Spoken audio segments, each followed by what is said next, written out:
Welcome to the Franchise Podcast, the official podcast of franchising, led by the award-winning Madeleine Zook. With over a decade of experience as a franchisor, franchisee, and supplier, Madeleine is here to shatter the status quo and unveil the unfiltered truth about the franchise world. Each episode dives deep with the industry's top executives, exposing the raw secrets behind their victories, dissecting brutal challenges, and revealing game-changing strategies that drive franchise growth and maximize profits worldwide. Whether you're a battle-hardened franchise veteran or a daring newcomer, tune in to the Franchise Podcast, where we don't just discuss the future of franchising, we define it. Welcome back, everyone, to the Franchise Podcast, kicking off season 4. Officially, we are the number one franchising podcast. We're in the top 50% of podcasts worldwide. So I know that this one will be good because this is the first time I'm doing a podcast while getting an IV drip. So, which leads me to who I'm here with. We're at Restore Hyper Wellness. I'm here with Steve, the founder. Steve, thanks for coming today. Thanks for having me. And Steve, we'll get into this in a second, is on a 6-week road trip visiting most, if not all, of his franchisees, which I know a lot of CEOs out there are going, shit, now I got to do it. And I'm also here with Andy, and we met, we actually live close to each other, just having therapy sessions about being franchisees. He is I don't want to say like an area rep or a master, but you kind of are in terms of he doesn't sell, but he's got 9 locations, 8 in Pennsylvania and 1 in what was the other state? Delaware. So he's got a good grip on being a multi-unit owner, but also he has a very close relationship with Steve, and we're going to get into that kind of relationship between having the franchisee and franchisor and evolution. But Steve, we're going to start with you. All right. So first of all, he's got 4 kids, so you know he's insane because I have 3 and you know I'm crazy. So, but tell me, how you're a little bit about your background and how this has all evolved into Restore Hyper Wellness as a franchise. And I believe you have 230 to date. So talk us kind of through that journey and where you are now. Yeah. So my background is quite different than the traditional franchisee or franchisor. I'm a geeky engineer by training. Started a company that's pretty young called Mitos. At Mitos, we built the back-end systems that were used to manufacture vaccines, biological drugs. Didn't know any better as a 23-year-old. So I bootstrapped that, worked alongside a couple of good friends to build that. I sold that when I was 30. 30 is too young to kind of go goof off and play golf and surf. I certainly did my share of that for a little bit. But then, I started actually spending time at Penn when Penn was trying to figure out how to make a better entrepreneurship program. Taught for a little bit, very quickly realized I was never going to make it as a professor, just way too theoretical. Even back then, this would have been about 2007, 2008. Most of the kids were just checking a box when they were coming through school, and it just frustrated the hell out of me. So, but I loved working with entrepreneurs. I loved that college student that was working and trying to build a business. So got together with a couple other guys and we started a company called Dream It. And the idea behind Dream It was to give entrepreneurs a small amount of money and a ton of focus over a short period of time to figure out whether the idea was viable or not. So fast forward 15 years later now at Dream It, we've turned out over 400 companies, market caps well in excess of 10 billion. Some really big names have come out of that where they were literally an idea on a napkin when they started with us. Companies like SeatGeek, House Party, Level Up. These are all ideas that started and came out of Dream It. And in that process, we became actually the second most active healthcare investor in the country. Again, when you think of healthcare investors, we were not who people think of because we were writing small checks, $50,000 to $500,000 checks. But in that, we actually started to see healthcare was going in a totally different direction. The consumer's idea of healthcare was very different than what the healthcare system was actually providing. If you go back and you look 20 years ago and you ask open-ended questions about healthcare, the consumer would say doctor, pharmaceutical, hospital. That's what was on their mind for healthcare. However, about a decade ago, when you started to ask those open-ended questions, you'd see things like nutrition and exercise and preventative medicine. And it was clear there was a need in the marketplace that Jim and I saw for a new way of helping the client invest in their health, helping them make sure they're making the investments not once they're sick, which is a pretty terrible time to start thinking about your health, to make those investments while they're still healthy. And Restore was really born out of that and that need in the marketplace. And today, like you said, we're 230 locations. across the country, direct to consumer. We're membership based. We don't take insurance by design, but we're helping every day people feel better, and I mean, helping every day people really invest in their healthcare journey, which I'd argue is the most important thing you should be investing in your life. It's not your handbag, it's not your car, it's your health. So what do you think has been harder, starting companies and helping entrepreneurs start their own companies, or starting a franchise and opening new franchises? That is a great question. Franchising is unique. And again, this is my first rodeo. And what we've really done effectively as a company over the last year is we put getting people in place that have been there, done that. So people that have, I think this is something every franchisee should look, as they look at their franchisors, they should ask, hey, do they have the team in place that has been there, done that in the specific space they're going? Because franchising is more difficult. There are more variables in franchising, and there's more variables in healthcare. So, we have the unique situation where we have more healthcare and franchising. So there are more variables in this business than certainly most that I've been involved with, and I've been involved with a lot. I tend to, every business, whether it's a franchise or not, I always ask the founders, what's the formula?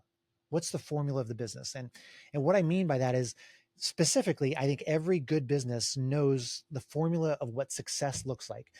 And I'm actually looking for the mathematical formula, but even if they can't articulate the mathematical formula, they're able to articulate, this is how we operate, this is how we differentiate, this is how we monetize, and those types of things. And I think franchising, I think one thing we're doing extraordinarily well right now is we have that formula in place.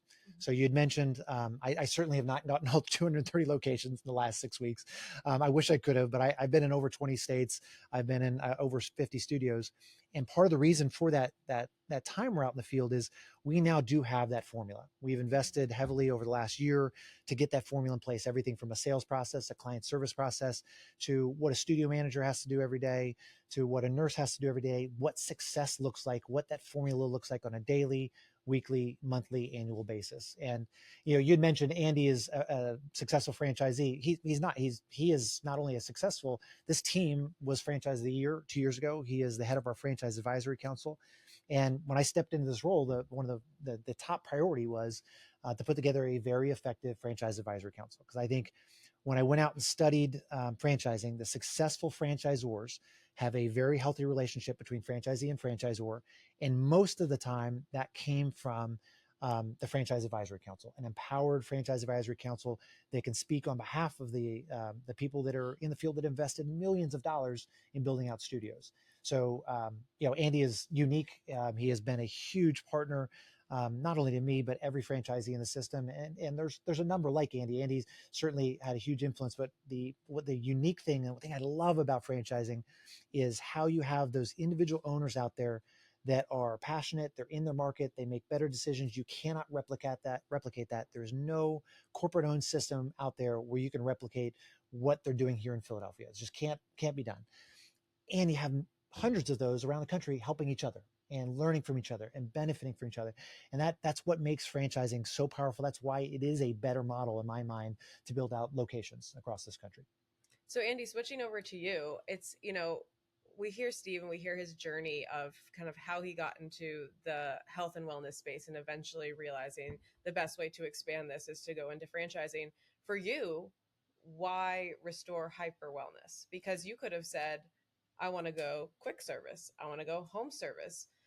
Health and wellness outside of the big box gym, for the most part, the risk there is that it's very trendy, and then there's fads, and it's going to come and go. And is it recession proof? Is it now pandemic proof? So why did you make the investment with your business partners on not only, hey, I want to go franchising, I'm going to go Restore, and I'm going all the way. We're not going 1, we're not going 2, we're going 9.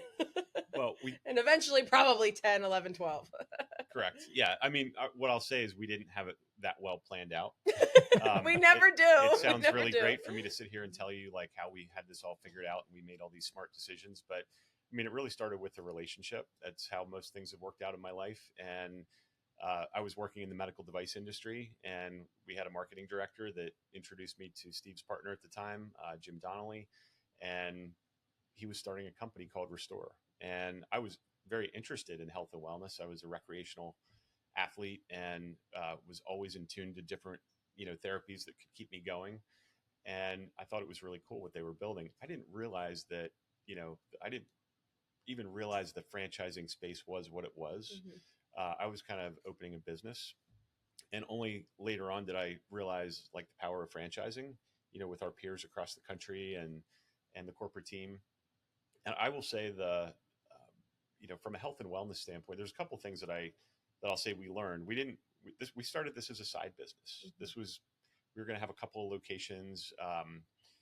And then I started having more fun doing this than I had, in my day job, and eventually walked in and, quit a really great job one day and said, I'm pushing all the chips to the middle of the table. Well, And I we're going to bet you scale this out. also realized I need to spend a little more time in these locations if they want to be super successful. It's very true. Yeah. I mean, we've, Michelle and I and Mike and Angela, we've lived it and breathed it. We locked and unlocked the door of the first location for the Mhm. first 6 months, Mhm. not because we wanted to do that long term, but we wanted to get really intimate with the business to understand what good looks like and what bad looks like, and what it takes to make us better owners and operators in the future.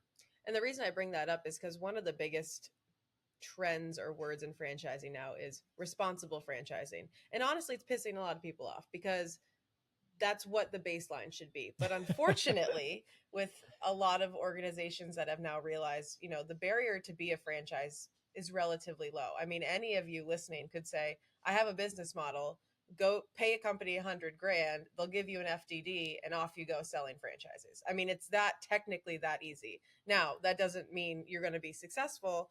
And the reason that I said, you technically opened as a semi-absentee model, but what we're trying to educate franchisees on and franchisors is that semi-absentee is earned. It shouldn't be given. So, and if you're undercapitalized, you don't have, business experience, or you're being told like, oh, you could open and, run some local marketing and it'll be fine.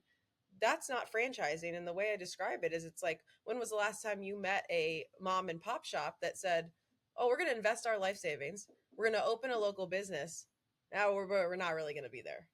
It's just not realistic because franchising is small business. And to your point, you were locking and unlocking the doors. That's not something you want to do, but you had to do to understand how I can make this successful, what type of capital, in terms of financially and time, we need to do to scale this. And that's kind of where the processes and procedures come in. So let's back it up just a little bit. Andy, what does Restore Hyper Wellness do? I come in, I don't know what it is, and I'm like, am I just getting pretty fun drips? Like what's going on? What makes you different? Yeah, I think what makes us different is the process that we go through. So I think, if you come into Restore Hyper Wellness, any of our locations across the country, a lot of times people do come in and they don't know what we are. They don't know what they need. They've heard of us. They maybe have a friend that comes here. The first step in our process is to go through a discovery exercise with them. First of all, welcome them in. We pride ourselves on, the things that we control are priding ourselves on hiring great people that connect with clients, that go through a really good discovery process. The thing the franchisor really helps us with are the systems, to make that operate really smoothly and allow us to do what we need to do. You've got Tina here giving us IVs. I mean, there's medical protocols that, the professional limited liability company has come up with. There's a whole process around that we can't deviate from. But, when you come in as a new client, we have 10, 12 different services. List them, baby, list them. Yeah, you're going to go through a discovery process on what you're trying to accomplish. We're not going to walk you back and tell everybody they should do cryotherapy or compression or an IV or our aesthetic services. We're going to kind of understand where you are and what your goals are. We're going to show you a couple of things. We're not going to try to overwhelm you. And then we're going to make some recommendations. Our teams are really, really well trained to give recommendations on, hey, this is what we would recommend that you do in this frequency. And then we put you on a path to wellness. And, even in our app, there's a wellness plan. Our team will work with you to create a wellness plan so that you have, your journey is kind of mapped out, and we'll check in with you from time to time and make sure that you're on track with that. So whether you're an athlete looking to recover, somebody dealing with pain, somebody lacking energy, these are the things that we try to understand to make those recommendations and point you in the right direction. What's your favorite service? It changes. looking over at Michelle here, it changes, but right now I am on a sauna and cryotherapy kick with regular IVs, but I'll rotate through just about everything at different seasons in life too. Yeah. Yeah. That's very cool. What about you? I'm a cryo guy. I still do cryo consistently. I am very active. I surf, I kiteboard. I hurt my back a lot in those experiences, and it is amazing to me how I can go do cryo and it gets rid of the pain, which and allows me to keep doing the things I want to do. You'd said something I do want to address was a fad. The wellness has the reputation of being a fad because historically, a lot of the things that got categorized as wellness were fads.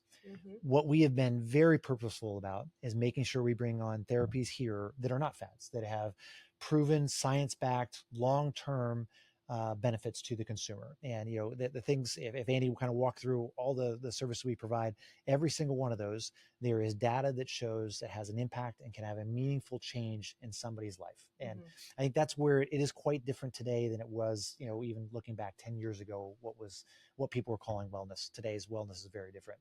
And the consumer, again, I'll come back to the reason I'm confident is not a fad, is the consumer. This is an area the consumer is looking for solutions. And I think the reason they're looking for solutions is this generation, we'll call it the 35 to 55-year-old, we've seen our parents age. We have seen the difference in how they age based on the decisions they made when they were 35 to 55. It's not. Shout out mom and dad. That's right. Under the spotlight. All right. Did they make good decisions? All right. No, they're good. By the way, sometimes they look like good decisions. I'll pick on my father. My father at one point was number 7 in seniors tennis. You'd have looked at this guy and you'd have said, this guy you're not going to get in any better shape in your late 60s. However, he had quadruple bypass surgery emergency at 69 years old. Wow. And while he had exercised his whole life, he had done a lot right. He ate like total shit his entire life. We're talking McDonald's, Diet Dr. Peppers out the Hold on. McDonald's is a franchise. We love you. Okay. So yeah. So those bad decisions eventually caught up to him. Now, he's actually doing great now at 78. But I saw those decisions he made, and I have a very different diet because of that. And I think that's just one example where people are seeing that what they've seen in their life is impacting how they're investing now. And they realize, again, I can deal without the handbag. I can't deal without my lungs working properly. Right. And I think, for me, fun fact, played semi-professional basketball after college for a hot second. So I was an athlete through and through until I wasn't, because women's basketball, well, shout out Caitlin Clark, but it was not what it is back when I was playing. And so for me now, the focus isn't necessarily health and wellness. I've got a bunch of businesses. I got a ton of young kids. I don't even know how many at this point. And for me, I also will say enjoy life. And so there's times where I'm going out and having, neighborhood parties, or I'm not eating well, or I'm eating the Kraft mac and cheese, or I didn't get to work out sometimes for a week on end. And I'm that consumer that needs more help, but I also don't want help that's, to your point, a fad or drink this weight loss and it's going to hit you. So I think that that's also an important piece of the market, because what I have been super impressed on is truly the medical science that you've built this on. Because when I first met Andy, I'm thinking, IV drips, you see him on, Real Housewives, or you see him in Vegas, or there's a bunch of other stores out there. But when Andy walked me through the process, I had to come in and have a video call with a nurse practitioner. Everyone you hire are true nurses. It truly is a medical facility that was built to not be an emergency center. Like it's the antithesis of a doctor's office. Right. So it is, exactly. It has a lot of that structure, but everything is designed to be the opposite of a doctor's office. I have to be on my deathbed before I'll go to a doctor's office. And the reason is I assume that if I wasn't sick going in, I'm sick coming out. Yeah. So here, for example, if you're sick, we'd say, stay home. This is not a place for people to come when they're sick. It's a place for people to come to continue to be healthy. And that's a very different feel than anywhere else in healthcare in this country. So, Andy talked about having the systems and procedures in place, which is why you open a franchise, but you had to build those. We did. How much did that suck? Because not only, like you said, you're doing a franchise and you're doing health and wellness. So you've got a double whammy there. And I guarantee you, for everyone listening, they're sitting here. There's a beautiful studio, successful franchise, but it wasn't easy. And so I want to get into the real of it. Of you've built businesses before, you've got success, you've understand what it takes to be a successful business, and bringing on the right people, but building those procedures, what was that like? And I don't want people to get the feeling that it was just easy. It certainly wasn't easy, and it certainly, yeah, I think, like many franchisors, we were probably a little late to the game in getting standardization across the board. We have worked very hard in that over the last year, and we haven't done it alone. We started with going to our top operators and saying, "Hey, what is working for you?" We brought industry experts, both in the company, outside, together to bring to build the system that would work. And we didn't. Now I can say with confidence we have that system. Part of the reason I am doing this tour is to make sure we're getting compliance to that system, which is another kind of stage. And like, every business I've ever been involved in, there's different stages.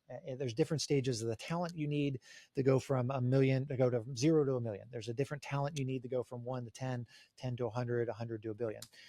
So there's nothing different about that. What is different here is it is more important to have the procedures in place and the compliance in place across the system to really scale.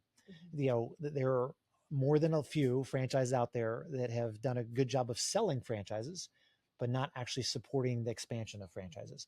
And I think, the one thing I would tell you, anybody that's looking at franchising, you should be doing is, first of all, if you're interested in the space, go look at everybody. I mean, you should, I will tell you, when somebody comes and says, "Hey, I've just looked at Restore, I haven't gone to look at your competitors," that's actually a really big red flag to me, because that shows they're not doing the diligence they should be doing. Two, I think they should be asking and understanding what that support looks like and talking to every franchise in the system. I've had friends who have gone out and signed a franchise agreement with the first person they kind of fell in love with. That'd be like being 12 years old, and sometimes this happens and sometimes it works out, but the first person you meet, you marry. And I think it's better sometimes to look around the field. And I think, again, where we are very strong today at Restore is we have built those systems in place. We understand the formula of the business, the funnel, everything from how you do demand generation to how you get retention, and that entire kind of formula of the business is working. And we're seeing really good same-store sales growth because of that. But that was not easy. It did not happen alone. Andy and the rest of our franchise advisory council were huge parts of that. The other thing I think we did really well is we actually set up subcommittees within the Franchise Advisory Council to focus on specific problems. Hey, we have a client service process. Again, a year ago, we had operators that did have good client service. We did not have a standard process across the system. So we created a subcommittee and we found our best operators. We put them on there and said, what is working best? Let's work together. We brought an outside consultant and we built that process, not from scratch, from what we already knew it was working, and then perfected it to work across the entire system. And from that, we have seen our conversion rates go up. We have one of those key formula metrics. And we did it on a number of other things, everything from construction. How do we make sure we control construction costs, to data? How do we get the right data to the franchise owners? But it has been a very collaborative process over the last year or so. And I think that's one of the reasons we're emerging now with really outstanding growth rates. And I think I want to point out here is that a lot of times emerging brands have the idea that if I go into franchising, it's going to be easier because I have other people running the businesses and I can kind of sit back and manage it. Well, you would agree it's exponentially harder to be a franchisor than to just have your business, correct? Yeah, there's no question on that. But I do think if you're a franchisee, it is easier. I think there's no question. A good franchisor makes it easier on the franchisee and brings a huge amount of value. So, the one thing I'm probably most proud about this business is if you look at, if somebody were to go and do a mom and pop knockoff, there's no way they have the SEO advantage that we have. There's no way they have the systems in place. There's no way they get the pricing, the ingredients we're getting here right now. We are the largest purchaser of all these agreements. We drive that price down. Our franchise owners benefit from driving that cost down. So I do think as a franchisor, it's more complicated, but as a franchisee, there's no question it is better than trying to start something from scratch. I would add too, the other, so Restore also just announced over the last couple of months that our memberships are universal. So, if you're traveling to, Florida, if you're traveling to, Chicago, your membership credits that you have at any Restore location are interchangeable. You can use them anywhere, and that would be impossible if you were starting your own, you Mhm. know, studio in a city with a single location. And just picking up on what Steve said about the systems, I kind of look at, to me, and I know every franchise is different, but to me, we've gone through kind of three stages. One was the idea and collection of services and putting everything under one roof. That was kind of a novelty at the time that we did it. And good franchisees or good business owners, and there's a lot of them in our system, are going to figure out their own systems in the absence of one. Mhm. And what happened is as Restore scaled, I think Steve recognized that, and the team recognized that, hey, we don't have collective systems for everybody, and that's what they've spent the last 12 to 18 months kind of working on, and we're all seeing the benefits of that now. And I think bottom line is, I control who we hire. I control the client experience in a studio with our amazing people that we have on the team. What I can't always control is how everybody's doing things the same way across the system. And, Mhm. I want any of you that are here in Exton, if you go to Florida, that you have the exact same experience Mhm. at a Restore location in Florida that you do here. And we definitely see people from other parts of the country, and we treat them like they're an everyday member here. And I think that's one of the other advantages over time as well. So that kind of leads me into one of the big talking points I want to talk about, and I want to halt because now she just changed whatever is in my drip, and now this fun fact is like they're like, okay, it's gonna start tasting like Flintstone vitamins. I'm like, what are you talking about? I'm like, I'm getting the Flintstone feel right now. But you guys have done so well on the build it versus buy it. And I know that for different franchises and different seasons of their business, there is no right or wrong. But we've met very recently and talked about the build it. So talk to me about what you're building and why, and then how you've worked with Steve and the C-suite to ensure that, to your point, it's working in our location. Here's will be the case study, and then how you've scaled that to ensure that that becomes now the baseline. I mean, we share all of our information with Mhm. the franchisor. In fact, once a year we take our team to Austin, and we'll actually do a business review with their executive team on our business so that they see, our flaws, what we're doing Mhm. well, what we're struggling with. So that's a huge part. But, we invest a lot of time. I say this all the time. We are net givers to the system. We want the system to succeed because that benefits us and Mhm. our peers. Uh, so we put a lot of time and energy into that. So all those playbooks that Steve talked about, we handed them over. Other, franchise owners within the system that had really good playbooks, even some things that we weren't doing well, they handed them over. Our goal is to really, it's a marriage, if, Mhm. and what you don't do is, I'm looking at my wife over there. What you don't do is yell at your wife in a marriage. And, she tends not to try to yell at me too much, but the same thing holds true. I mean, in franchising, I mean, we need each other. We are one team. It sounds cliche, but it's so true. If we create an adversarial relationship with the franchisor, that doesn't help anybody, Mhm. much like a marriage. So I kind of just look at, I've been married for a long time, and it's worked out really well for me. And I'm just applying the same thing, to franchising, which is, I'm going to treat them like, they're my partner for life. So we put a lot of time and energy into that relationship. We make regular trips to Austin. Um, the corporate team makes regular visits out to Mhm. the field to meet with our team members, our clientele, things like that. And I think just, you know, sharing back and forth and also letting them know when they're not doing a good job or when Mhm. they're overlooking something. I mean, I think Steve will say that our intent is always right, but we're not afraid to say, hey, this isn't working, this needs fixed. And you have to be able to have those transparent conversations without, one or the other person taking offense to it or Right. feeling defensive. And, Right. and we need that. Yeah. I mean, part of the reason I am on this tour is we also set up and we had 8 separate dinners throughout the country, 8 different cities with all the franchise owners, Mhm. and that is something we are going to do every year, where we get together. First of all, it's delightful in the fact that the franchise owners get to build more of a camaraderie together, that they get to learn from each other. But it's our opportunity to kind of listen, get out in the field, see what's working. And it wasn't just me that did it. Our executive team across the board, they didn't go to all 8. But everybody in the executive team was at multiple, Mhm. and even below that, we brought other people into the organization that we thought would be beneficial from hearing the perspective of the franchisee. And I think what I have seen now is too few franchisors do that. Too few franchisors are out in the field. We have now everybody on the leadership team has to go work in studios. That is something we implemented this year. And I will tell you, my first day working at a studio, it was very informative. I had a very different feel after, sitting on checking somebody out and trying to find out how to, click this button. We have an open shift this weekend. I'm there. The problem is I will slow everything down. So you don't want me here on a weekend. In Restore, our weekends are the busiest time. You probably want me here on a Tuesday at about 2:00.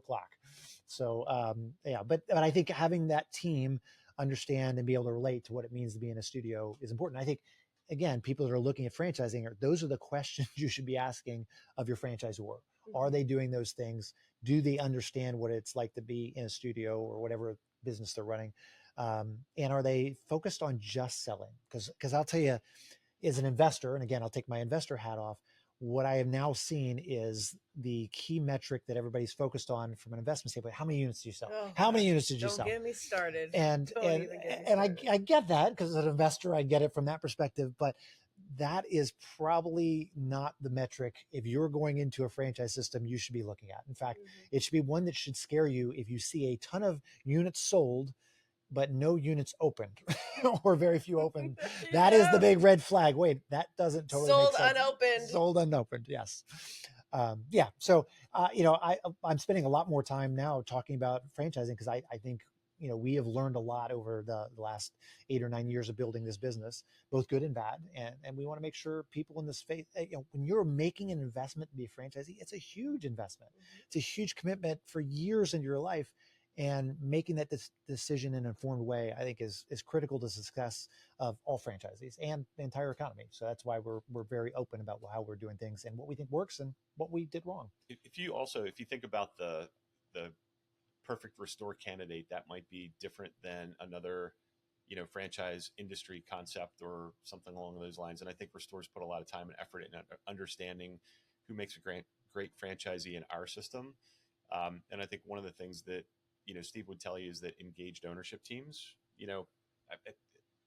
make a huge difference. And we agree with that. And actually the reason that, we're so engaged in what we do is because, you're building a business. And I have this philosophy that if I'm going to treat it like a part-time business, how can I ask people, like Michaela and Christine and Peyton and Tina that are in here today, working, if the owner treats it like a part-time business, how can you expect the most out of your team?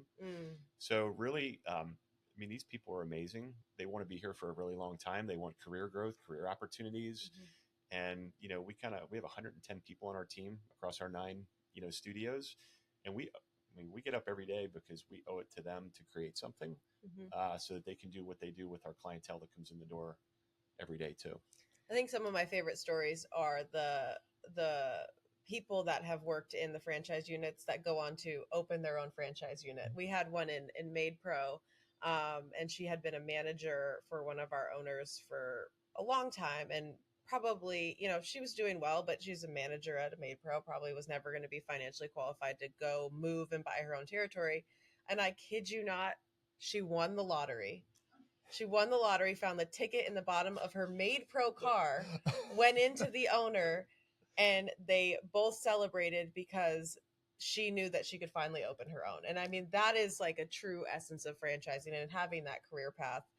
And I think what I really want to get down to, and you're alluding to it here, but the candidates that you bring on, and there's so many out there that will sell, or they're not doing, or the C-suite's not doing visits. Half the time they don't even meet the people. I heard a story before that we started recording that you were having candidates come and stay at your home before they could sign the FA. So talk me through that thought process. I will tell you, this was, in hindsight, probably one of our best decisions ever made, which was, so neither Jim or I had ever been in franchising, and Jim was really running the day-to-day. I had more free time. So I spent the summer of, I think, 2016 or 2017 studying franchising. When I don't understand something, I don't do well. I need to understand hyperfixation. Yeah, that's fair. So I spent studying every franchisor, every franchisee, anybody I could talk to, kind of building out kind of a, hey, what works, what doesn't. And I'm also a weird father. I take my kids to board meetings. I have them involved. They have to listen to my quarterly business reviews. They hate it.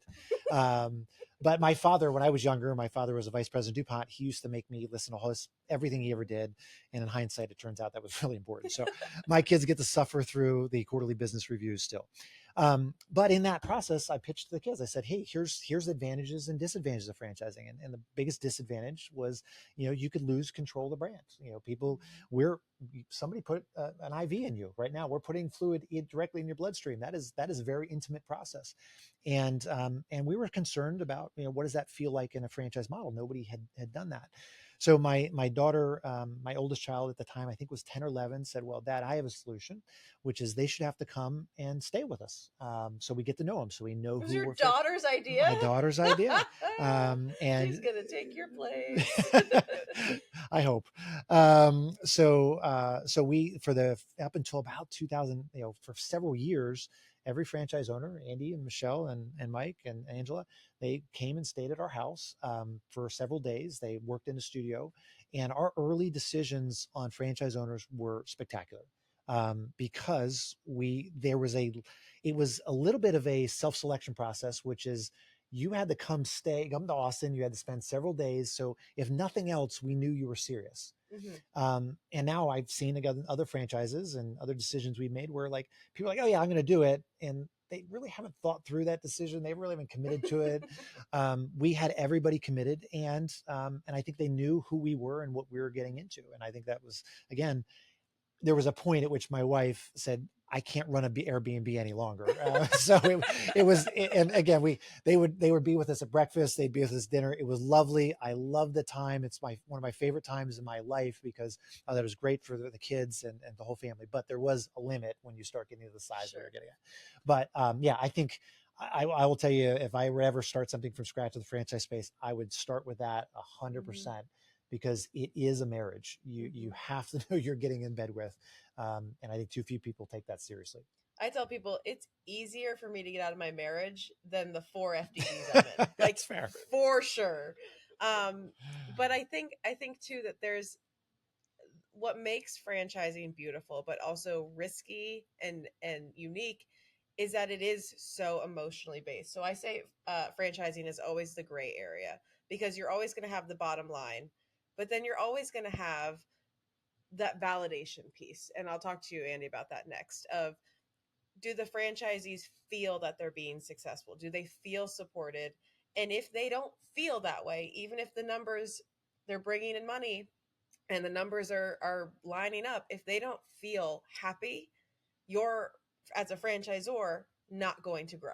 Because realistically, in a good franchise system, the only way you bring on franchisees is having good validations.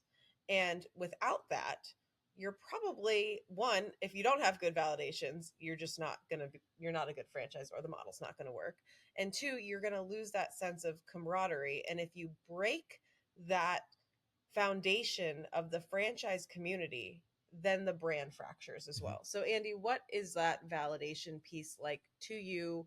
Why is it important? And why does the franchise community become such an essential piece of your business? Because technically you're a standalone small business, and a lot of people say being in franchising or small business ownership is being like alone on an island.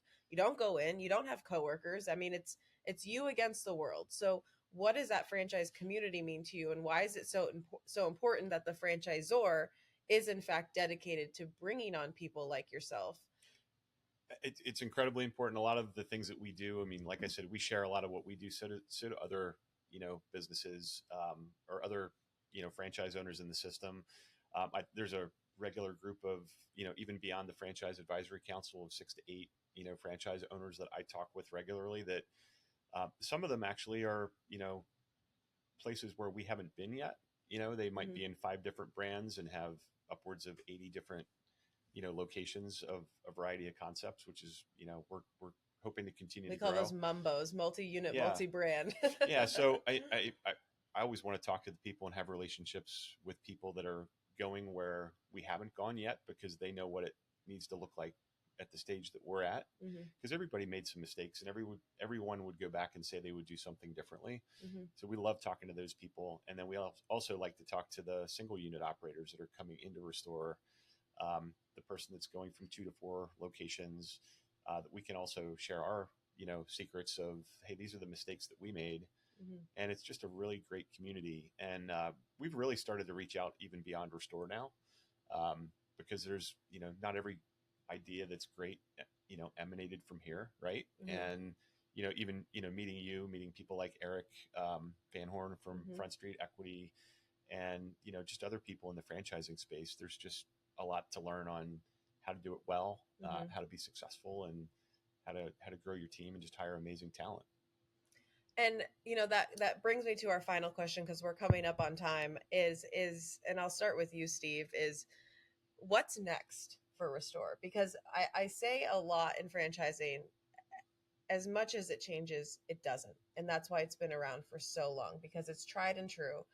But that's also because the good franchisors are continuously evolving and innovating and listening. So what's next for you guys?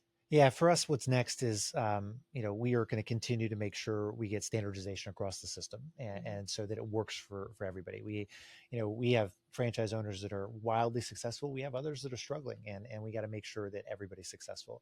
The one thing I do want to come back to a little bit is, I strongly believe this, which is focus wins. And one of the things that when somebody comes into our dial-in day now, I say, there's 3 things. You have to be passionate about health and wellness. If you're not, this is not the brand for you. You have to be committed. This has to be the focus of what you're doing. It doesn't mean you may not have other brands, but you need to be focused on this brand.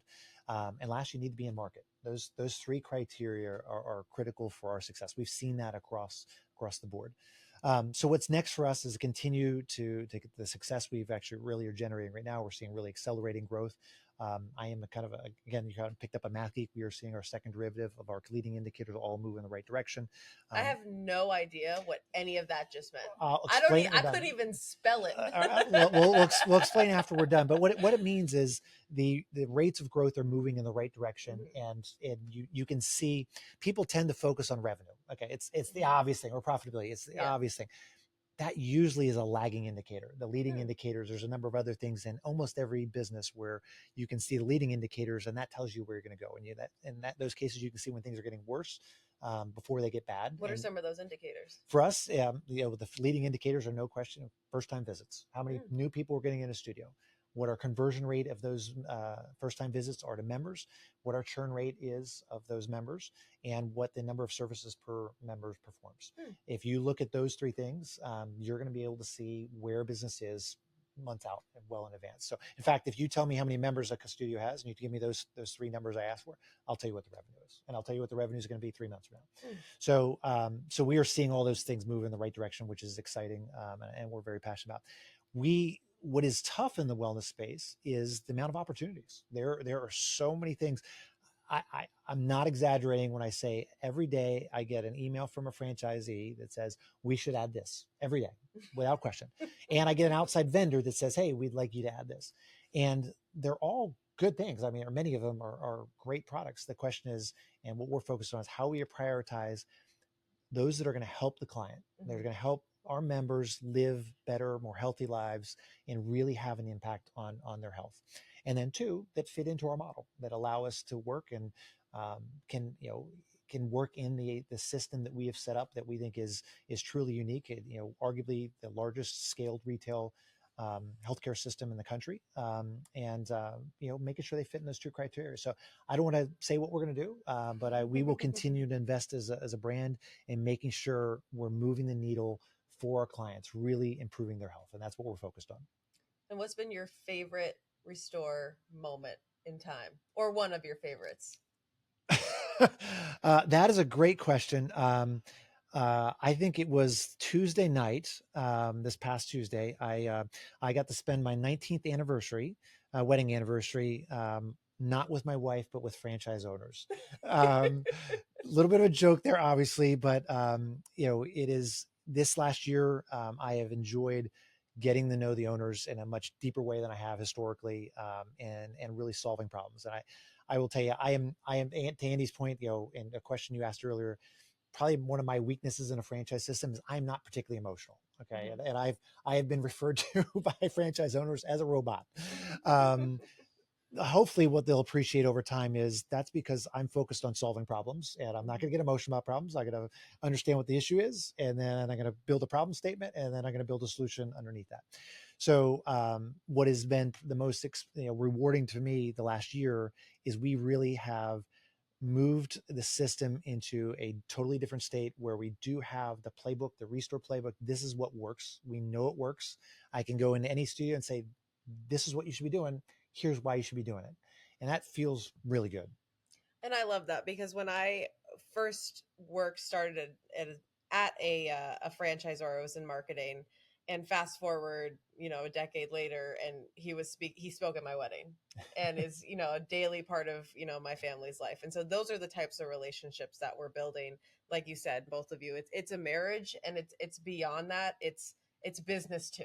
And you marry those together and you get it right, and there's definitely a lifestyle for you. Andy, what's been your favorite memory or moment in Restore so far? I mean, I think, yeah, I mean, we helped turn the lights on at Restore. We were franchisee number 2 in the system, so we've been involved since 2017. My favorite moment has really been like just over time watching it grow, and being a part of. We did not know what we were doing when, like, you would not have said to us at the stage that you're at now,